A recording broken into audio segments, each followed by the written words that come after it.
UP की राजनीति में कान्हा ने एंट्री ले ली है। अब घनश्याम को भी यूपी की राजनीति भाने लगी है। शायद इसीलिए बीजेपी सांसद हरिनाथ यादव के सपने में भगवान कृष्ण आ गए और उन्हें एक आदेश भी दिया। आदेश यूपी के सीएम योगी आदित्यनाथ से संबंधित था। उस आदेश को मानते हुए बीजेपी सांसद हरनाथ सिंह यादव ने पार्टी के राष्ट्रीय अध्यक्ष को चिट्ठी लिखकर कहा कि योगी मथुरा से चुनाव लड़ें। मुझे सपने में भगवान कृष्ण ने ये आदेश दिया है। इस पर सपा के राष्ट्रीय अध्यक्ष ने भी 3 अगस्त को जवाब दिया। अखिलेश ने कहा कि रात में हमारे सपने में भी भगवान कृष्ण आए थे। कह रहे थे कि सपा की सरकार बनने वाली है। भगवान एक दिन सपने में नहीं आए, हर दिन आते हैं। कोई दिन ऐसा नहीं जिस दिन भगवान सपने में आकर ये ना कहते हों कि आपकी सरकार बनने जा रही है। आप भी सुनिए।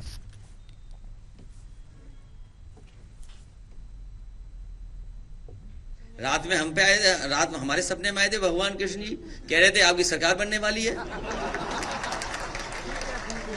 और एक बार नहीं आए, हर दिन आते हैं। हर दिन, कोई दिन ऐसा नहीं जिस दिन भगवान हमारे सपनों में ना आकर के कहते हो कि आपकी सरकार बनने जा रही है।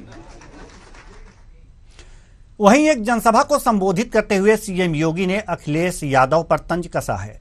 योगी ने कहा है कि वो भगवान कृष्ण का नाम लेते हैं और कहते हैं कि भगवान सपने में आते हैं। अपनी नाकामयाबियों पर अब तो रो जाओ। जो काम तुमने नहीं किया वह काम बीजेपी सरकार ने कर दिया। आप भी सुनिए क्या कुछ कहा सीएम योगी ने।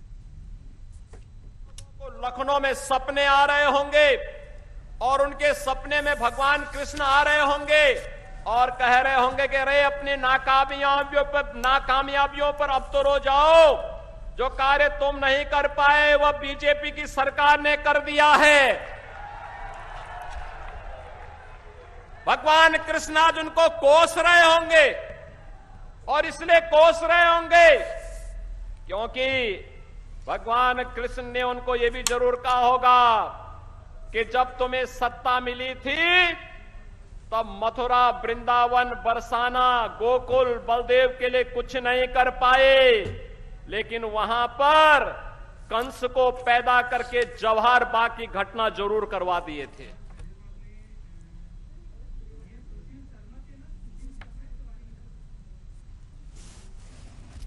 तो आप इस ट्वीट में देख सकते हैं कि हरनाथ सिंह यादव जो सांसद हैं उन्होंने ट्वीट करके यह कहा है, अपनी ये जानकारी दी है और बीजेपी के राष्ट्रीय अध्यक्ष को पत्र भी लिखा है कि उनके सपने में कृष्ण आते थे और उन्होंने आदेश दिया है कि सीएम योगी मथुरा से चुनाव लड़ें।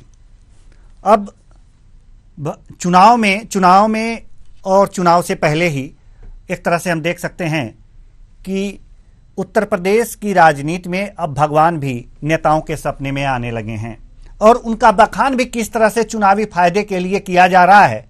आज हम इस कार्यक्रम में इसी बात पर चर्चा करेंगे कि पहले राम थे, ठीक है, मंदिर बनने लगा, अब भगवान कृष्ण आ गए हैं, मथुरा आ गई है और इसमें अब जो अखिलेश यादव हैं उनके भी सपने में अब भगवान कृष्ण आने लगे हैं।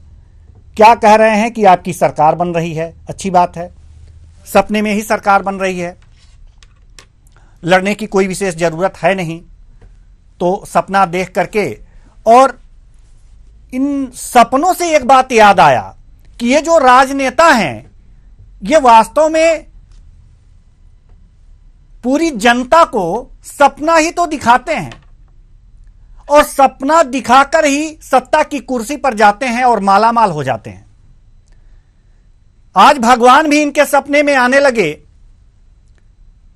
और ये कहने लगे कि आपकी सरकार बन रही है। तो जब अखिलेश यादव के सपने में भगवान कृष्ण आकर के और रोज रोज आकर के ये कह रहे हैं कि आपकी सरकार बन रही है, तो फिर चिंता किस बात की जब भगवान ही आपकी सरकार बना रहे हैं। तो हमें नहीं लगता कि किसी बात की लड़ाई होनी चाहिए। कोई कुछ भी कहे और कुछ भी सोचे तो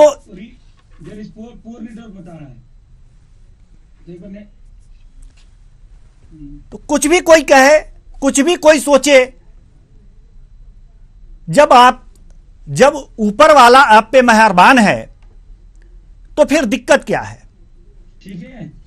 दूसरी बात यह है कि अगर जो हरिनाथ यादव जी के सपने में भगवान कृष्ण आए थे और उन्होंने राष्ट्रीय अध्यक्ष को पत्र लिखा कि योगी जी को मथुरा से लड़ाया जाए, तो इसमें किसी बात की दिक्कत नहीं होनी चाहिए। तो सबसे बड़ी बात एक और आती है यहां पर कि अगर भगवान कृष्ण को सपना दिखाना ही था हरिनाथ यादव जी को और सीएम योगी को मथुरा से लड़ाना ही था, तो सीधे सीधे राष्ट्रीय अध्यक्ष जी के सपने में ही क्यों नहीं आ गए? वहां भी उनको आ जाना चाहिए था। अगर राष्ट्रीय अध्यक्ष जी के सपने में आ जाते तो आसानी से यह बातें हल हो जाती। हरिनाथ यादव जी को लेटर नहीं लिखना पड़ता राष्ट्रीय अध्यक्ष जी को। ये सारी बातें हैं। लेकिन हरिनाथ जी को आया, उन्होंने लेटर लिखा कि आगे क्या होगा, भगवान कृष्ण की बातें अब बीजेपी के राष्ट्रीय अध्यक्ष मानेंगे या नहीं मानेंगे, ये सारी बातें हैं। और इन सब पे भी हम जवाब लेंगे कि आखिर भगवान कृष्ण के सपने का क्या रहस्य है और इस रहस्य को समझने का प्रयास करेंगे। तमाम हमारे साथ मेहमान जुड़ेंगे। बीजेपी से हमारे साथ सुशील तिवारी जी जुड़ चुके हैं। जी, स्वागत है आपका हमारे इस कार्यक्रम में। जी नमस्कार। जी बहुत बहुत आभार जी। आभारी तो हम भी हैं कि आप हमारे साथ जुड़े, लेकिन सवालों का जवाब भी जी उसी तन्मयता के साथ मैं चाहूंगा कि आप दें। सर बिल्कुल बिल्कुल बिल्कुल बिल्कुल। सबसे पहला सवाल हम आपसे यही करना चाहेंगे कि अब भगवान कृष्ण भी आ गए हैं यूपी की राजनीति में, उनको भी यूपी की राजनीति अब भाने लगी है। हरिनाथ यादव जी के सपने में आए और उनको चिट्ठी लिखना पड़ा राष्ट्रीय अध्यक्ष को।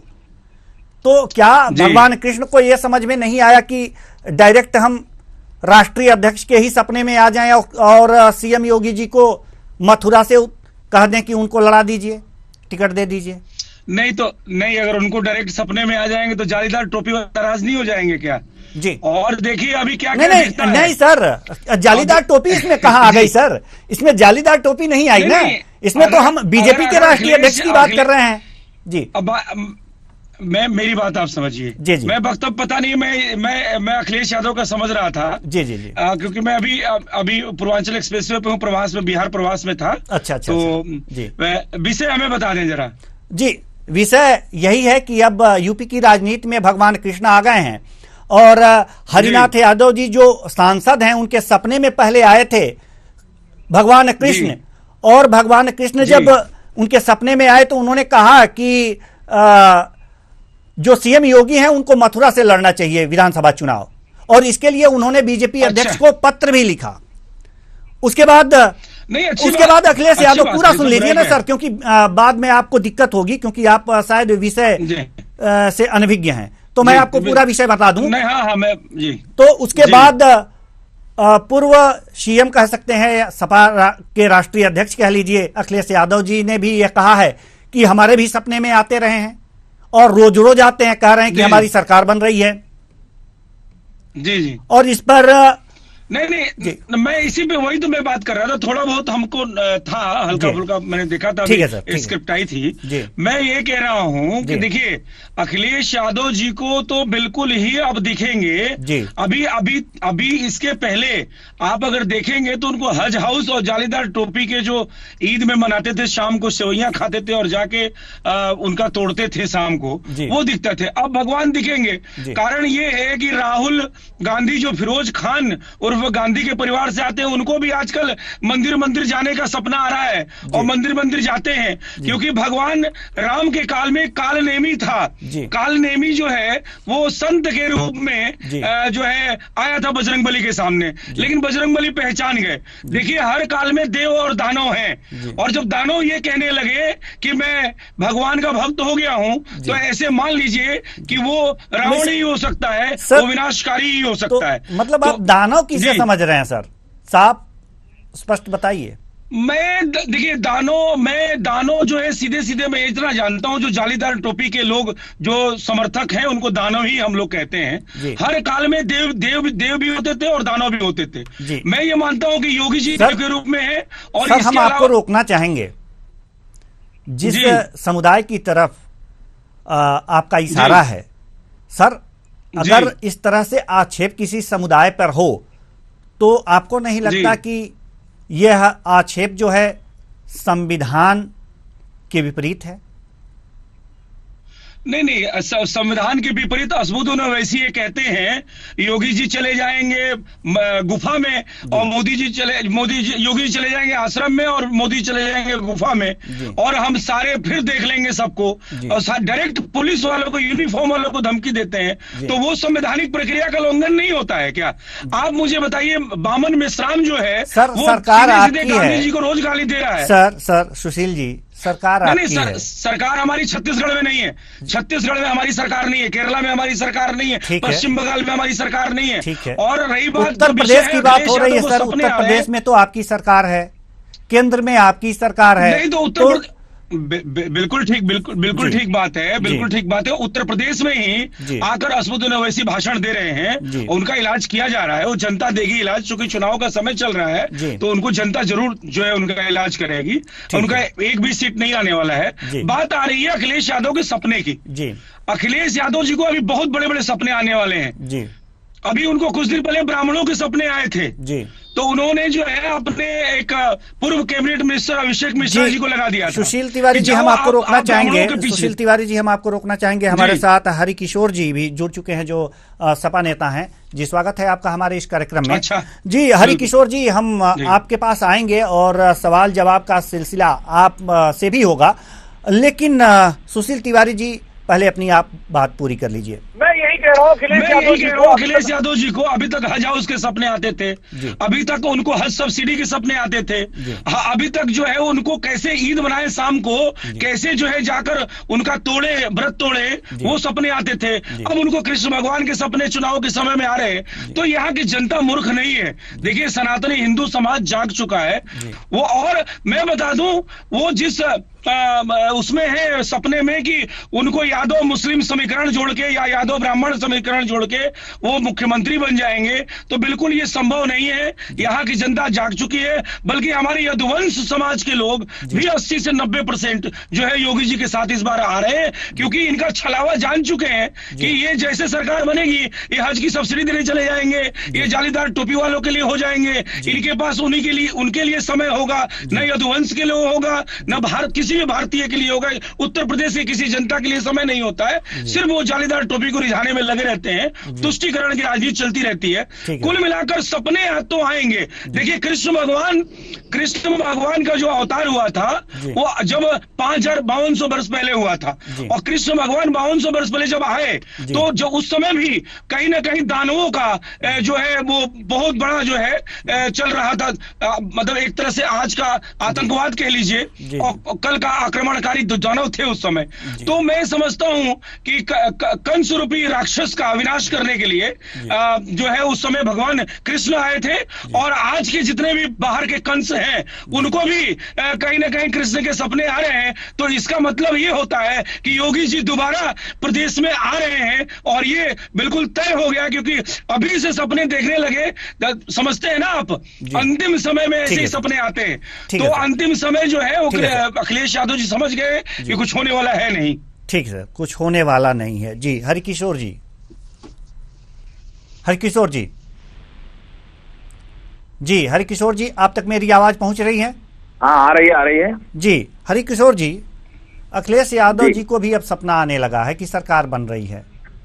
जी क्या कहेंगे? नहीं, सपना तो आपने पूरा उसको पढ़ा नहीं होगा जिसमें जिस परिप्रेक्ष्य में आया है। हरनाथ सिंह यादव जी जो सांसद अभी बने जी, इनकी तरफ से राज्यसभा मेंबर हैं, उन्होंने बयान दिया कि मुझे सपना आया है कि कृष्ण जी ने हमें सपना दिया है कि ये योगी आदित्यनाथ मथुरा से चुनाव लड़ेंगे तो सारा कुछ ठीक हो जाएगा और पूरे प्रदेश में ये जीत जाएंगे। जब उनके सपने की बात आई तो सबने अपने सपने बताने लगे लोग। भाई सपना इन्होंने ही शुरू किया ना सपना बताना। हाँ, ठीक है, इसमें कहाँ बुराई है भाई? हर एक को अपना अपना सपना आ रहा है, ठीक तो है। इसमें कहाँ दिक्कत आ रही है? हरिनाथ जी ने अपना सपना बताया और फिर अखिलेश जी को भी सपना आया जी, तो उसमें कहाँ दिक्कत आ रही? सबको अपने अपने सपने आते हैं, लोग कुछ लोग बताते हैं, जब शुरुआत होती है श्रृंखला की तो दूसरे विश्वास करते हैं। और जहां तक ये सवेरे शाम तक टोपी के अलावा कुछ बोलते ही नहीं है। ये बार बार देखिए हर प्रवक्ता इनका आता है तो सिर्फ टोपी और जालीदार टोपी, इसके अलावा वहां निकलने नहीं चाहते ये। आज ये भाजपा वाले आप देखिए कि जो समीकरण, अभी ये समीकरणों की बात कर रहे थे, समीकरणों पे कौन नहीं काम कर रहा है? भारतीय जनता पार्टी तो डेली, लखनऊ में तो मैं रहता हूँ, यहाँ पर PWD के बड़ा सा हॉल बना हुआ है, उसमें डेली फोटो बदल जाते हैं और वहां पर कभी मौर्य जी जाते हैं तो मौर्य सम्मेलन हो जाता है, कभी किसी का सम्मेलन हो जाता है, कभी निषाद सम्मेलन हो जाता है, उसमें सारे लोग बड़े बड़े लोग जाते हैं, डेली डंका पीटते हो, डेली कस्में खिलाते हैं उन लोगों को। तो कहाँ किसको नहीं साध रहे हैं ये इन्होंने साध के सारी की सारी सरकार बनाई। अब आज कह रहे हैं कि ब्राह्मण इनके साथ चला गया। भाई आज बड़ा कष्ट हो रहा है इन लोगों को कि ब्राह्मण इनके साथ चला गया, इसमें कहाँ दिक्कत आ रही इनको?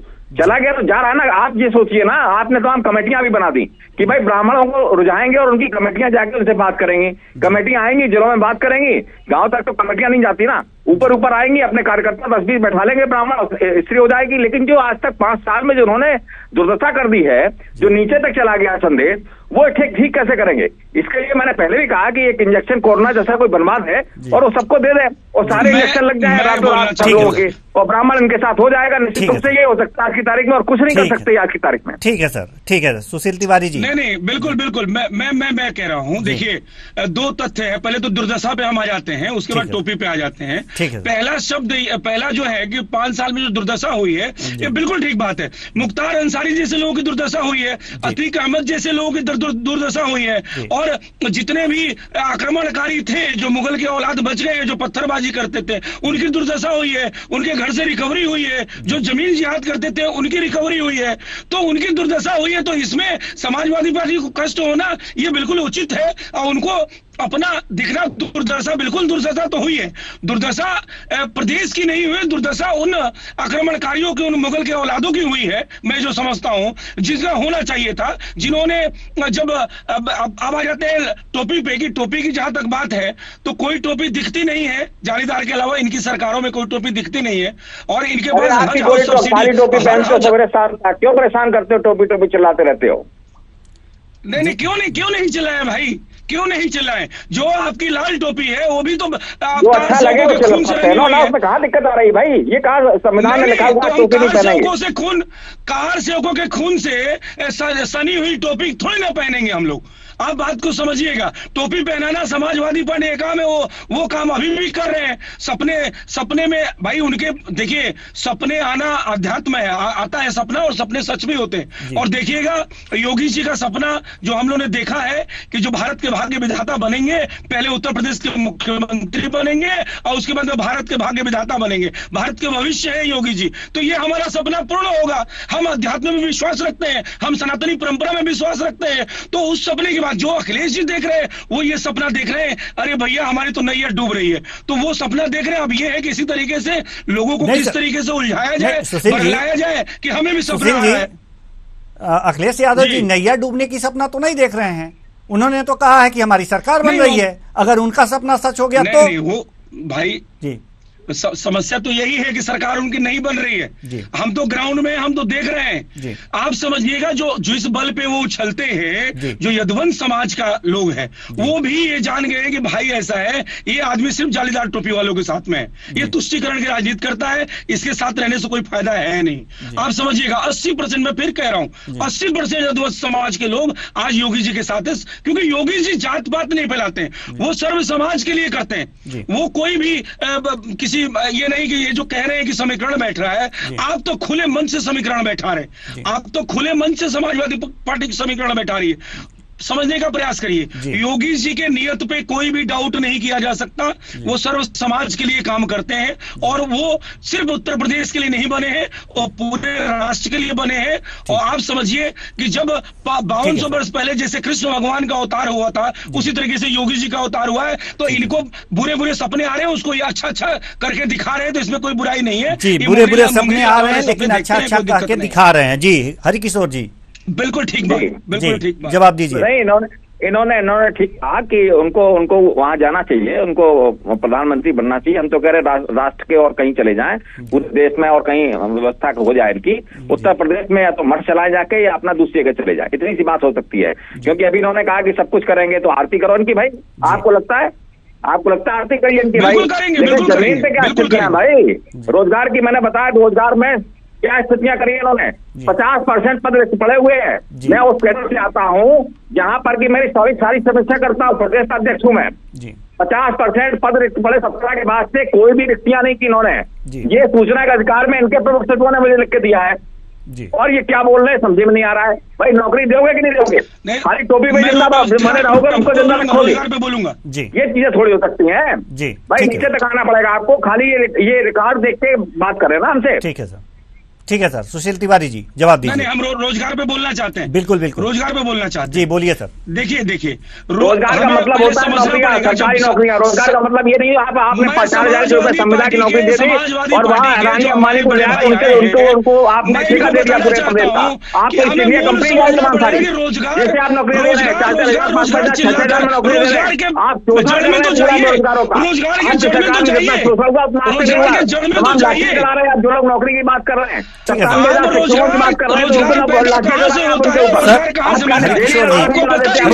आप लिस्ट उठा के देख लीजिए। पहली बात तो ये है कि देखिए रोजगार के 32 पॉइंट है जो अभी न समय है सुनाने का, चूंकि मैं भी यात्रा कर रहा हूं। 32 ऐसे बिंदु हैं जिसपे रोजगार के संसाधन तय किए गए। लेकिन दिक्कत क्या है मैं बताऊं आपको। एमके न्यूज के माध्यम से मैं देश को बताना चाहता हूं कि आप समझिए कि रोजगार के लाइन में अगर 500 लड़के खड़े हैं रोजगार के लिए, तो 500 लड़के में 480 लड़के जालीदार टोपी वाले होते हैं और वो कहीं ना कहीं घुसपैठी है और उनको संरक्षण देने का काम अखिलेश यादव जी की सरकार करती है। उनके फर्जी वोटर कार्ड बनाती है, जैसे ममता बनर्जी बना रही है बंगाल के अंदर, उस तरीके से फर्जी वोटर कार्ड बना के और उनको लाइन में खड़ा कर दिया जाता है। और रोजगार रोजगार रोजगार रोजगार रोजगार रोजगार मोदी दो, रोजगार योगी तो चिल्लाया जाता है। तो दिक्कत यह है कि रोजगार में असली डाका डालने वाले इनके जालीदार टोपी वाले हैं जो घुसपैठिए रोहिंग्या मुसलमान हैं। आप समझिएगा, आज लखनऊ में जाइए, न्यू हैदराबाद कॉलोनी के अंदर इन्होंने 10,000 रोहिंग्या बसा रखे हैं जिनका वोटर कार्ड ये लोग अर्जी फर्जी तरीके से बनवा रहे हैं ताकि इनके वोटर बन सके। दिक्कत वहां पे एक रोजगार पे असली डाका डाल कौन रहा है वो देखना पड़ेगा। सिर्फ योगी जी को या मोदी जी को जिम्मेदार ठहरा देना ये तो बिल्कुल निरर्थक बात है। मैं समझता हूं ये सही नहीं है, ये न्यायप्रिय नहीं है। रोजगार के बहुत से अवसर है। मैं कभी दूसरे डिबेट में जब रोजगार पे आइएगा तो बता दूंगा। अभी सपने पे चल रहा है में 32 बिंदु है जो योगी जी ने और केंद्र सरकार ने दिए हैं जो प्रादेशिक स्तर पे चल रहे हैं। लेकिन चिल्ला कौन रहा है? वही जिनके पास हमारे पास समय कम है। हरिकिशोर जी को भी जवाब दे लेने दीजिए ना सर।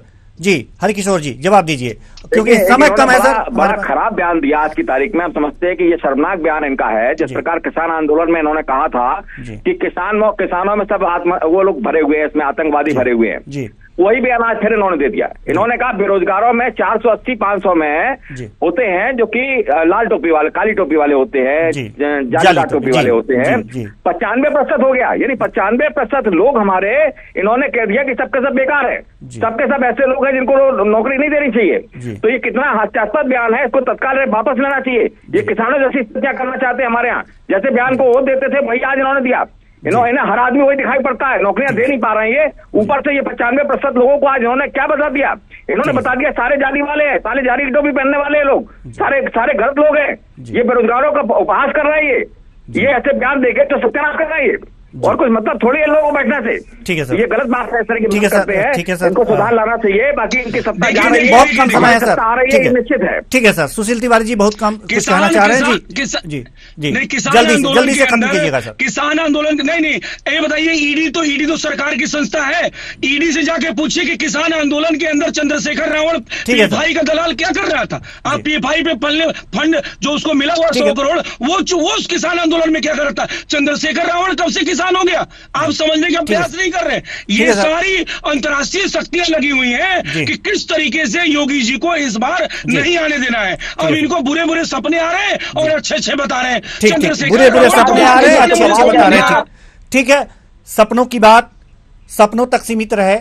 हालांकि चुनाव में एंट्री हो गई है सपने की, लेकिन सबका सपना कुर्सी तक पहुंचना है। जी हरिकिशोर जी आप आए और अपना पक्ष रखा, आपका बहुत बहुत धन्यवाद। सुशील तिवारी जी आप भी आए, अपना पक्ष रखा, आपका भी बहुत बहुत धन्यवाद। तो ये रही सपने की बात। सपने की बात सपनों तक सीमित न होकर के राजनीति में घुस गई है और सबको कुर्सी के सपने आ रहे हैं। अब देखना होगा कि कुर्सी का यह सपना किसका सच होता है और किसका नहीं। फिलहाल इस कार्यक्रम में इतना ही। मुझे दीजिए इजाजत। नमस्कार।